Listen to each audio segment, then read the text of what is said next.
traio 3 libros, deles vou sacar uns fragmentos de textos que escribín, de poesía, sobre todo de poesía. E vamos a comezar. E comezo con Mulleres entre Poesía e Loita, un colectivo,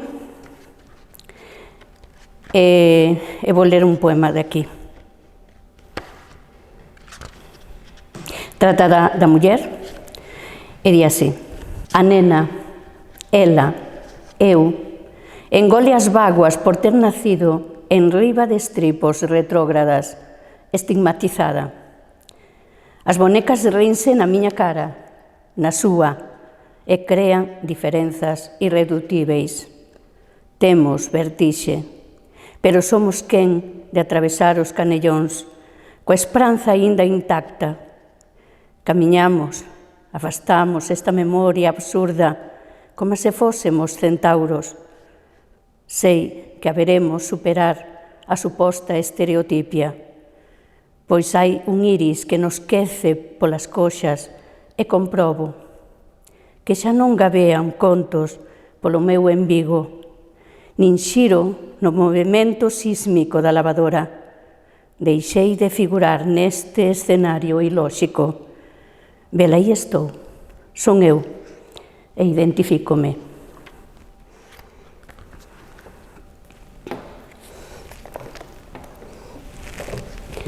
Deste libro, Certame de Poesía Rosalía de Castro, vou ler un poemiña. Este é un premio, bueno, primeiro vou empezar por un poema do primeiro premio de 2008, que se titula Amante tocada pola antropofaxia.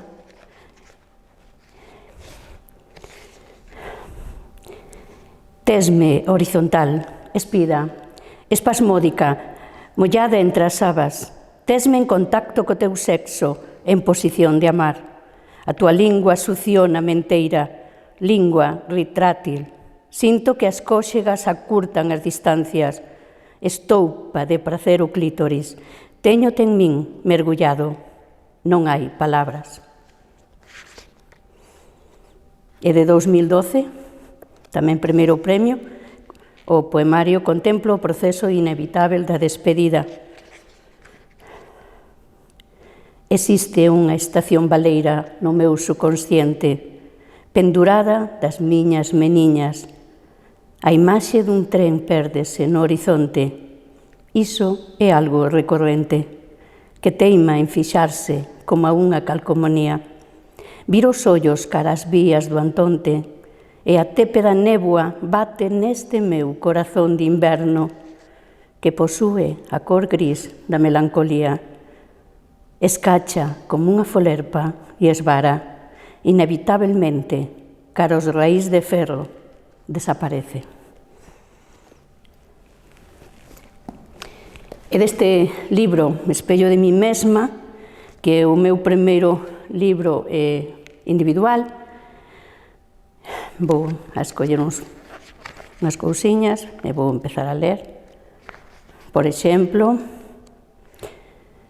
este que fala un pouco da terra, da lingua, e di así: quero tragar as balas que me apuntan coa única intención de derrubarme, e tragar as balas coa indiferencia do que supera o inimigo con un sorriso.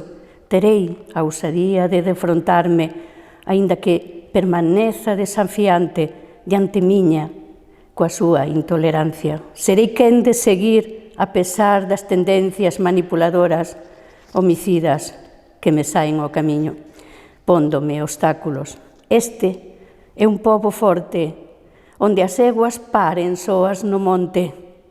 Miña mãe, grávida, transmitiume a palabra de seu, canalizada de xeito umbilical, e eu posúa, como a herdanza máis prezada. Por iso, endexamais tremerei, e engolerei as vaguas ao son de lingua de meu, adiante, luta, liberdade. E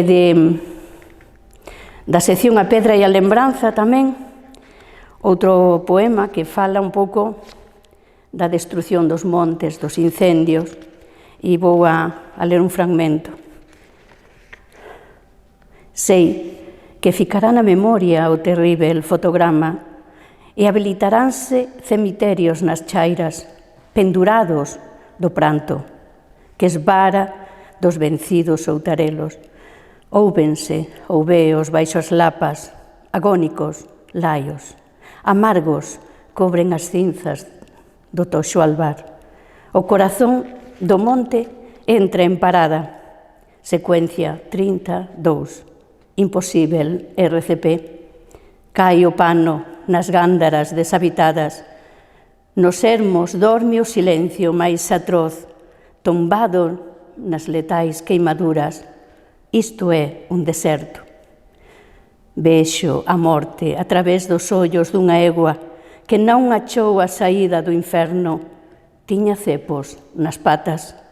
Debería ser libre e ficou inerte na dor infinita do que morre apreixado na inmobilidade absoluta do ferro. Do mesmo libro,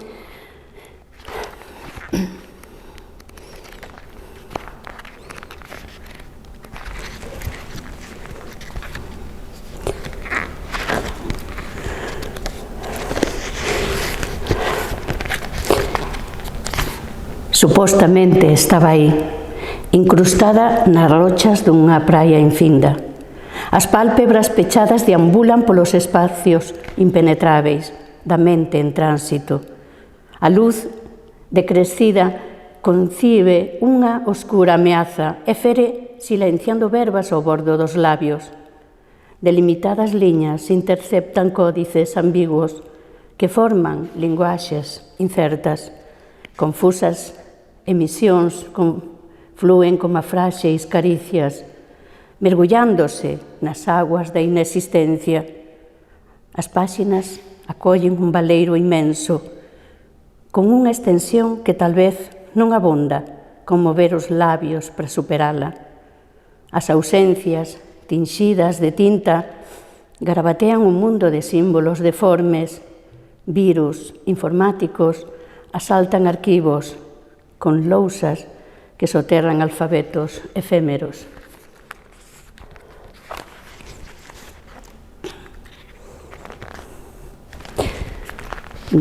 Do mismo libro, desta vez na sección Roteiros dun corpo, que fala de poesía erótica, este outro. A luz abróllase docemente nos labios. Amantes espidos observan balados de cuspe que pegan bicos nas cúspides tocadas pola paixón. As pucharcas acollen, zumegan líquidos, zumo con sabor a guacamole e a mazá. Esvaran como a bébedos sobre a superficie da pele. As ondas do océano embaten na carne con violencia taquicárdica. Faise a luz nos ventres e no sétimo día descúbrense atallos para acceder ao centro do volcán coas posicións perfectas. Pernotar en el altro corpo per sempre, sentire cual estrana malatía. Mentres, unha luz apropiase dos corpos en situación de perpetuo clímax. Viu a pegada insone, o cincento vestixo dun día moribundo, aletargado, baixo o influxo do plenilunio, sen posibilidades de fuxir do inevitável. As súas meniñas percorreron as núas sombras que tinxían de liñas abstratas o chan do serán. E soubo da expresión poética dunha noite.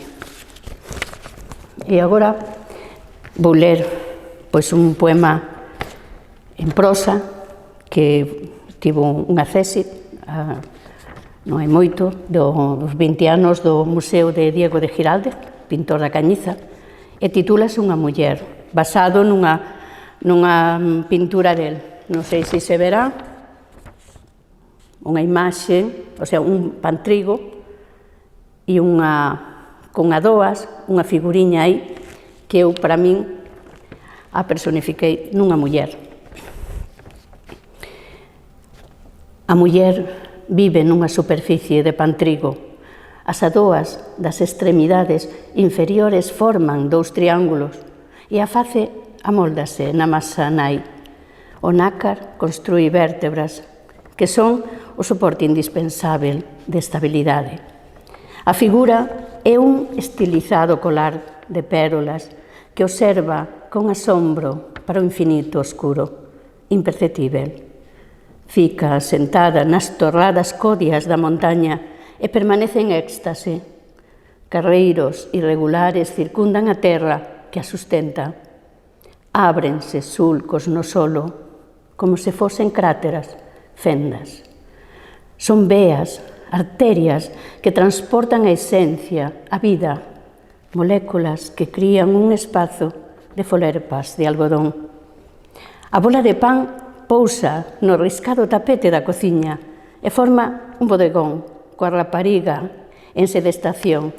Sita no cume, no núcleo, coa mirada para o horizonte. As frangullas espárxense, crían unha pose distensa, modelan o corpo da xoven en pausa, aguardando a fermentación das ideas.